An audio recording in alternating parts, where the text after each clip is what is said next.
Okay, young Fantan, your case. Imvi Biza, Ombi, izo rabiza. Ukatori uona unotiza, ungatori uona unoziza. Hakuna muna sina ma-ex, kana iwe utori ex, kana ini nditori ex, pane mamwe ma-ex, amakarambara pasina sex, kana kumbokwidwa mutex.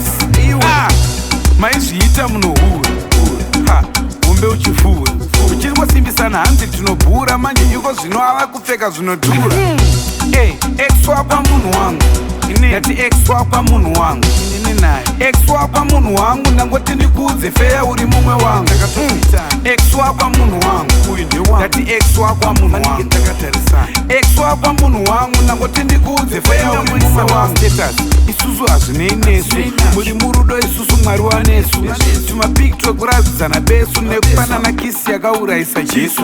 Moronga outing nemari yedoro, mari yebetting marukisa musoro, kutadza kutakwa muchironga maroro, kana mazorambana motitemesa mafunge kalafu.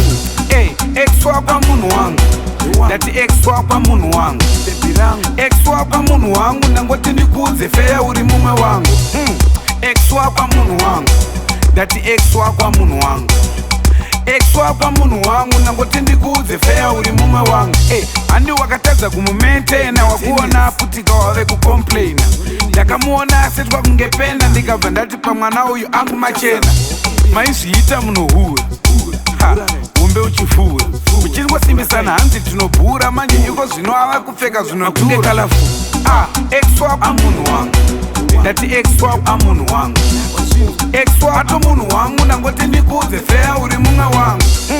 Ex wakwa munhu wangu, ndati uyu ato munhu wangu, ex wakwa munhu wangu, ndangoti ndikuudze. Hakuna munhu asina ma-ex, kana iwe utori ex, kana ini nditori ex, pane mamwe ma-ex amakarambana pasina thanks, kana kumbokwidzwawo mutex.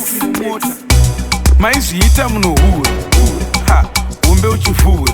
Uchiri kusimbisana hanzi tinobhura, manje iko zvino ava kupfeka zvinodhura. Imvi amunhu wangu.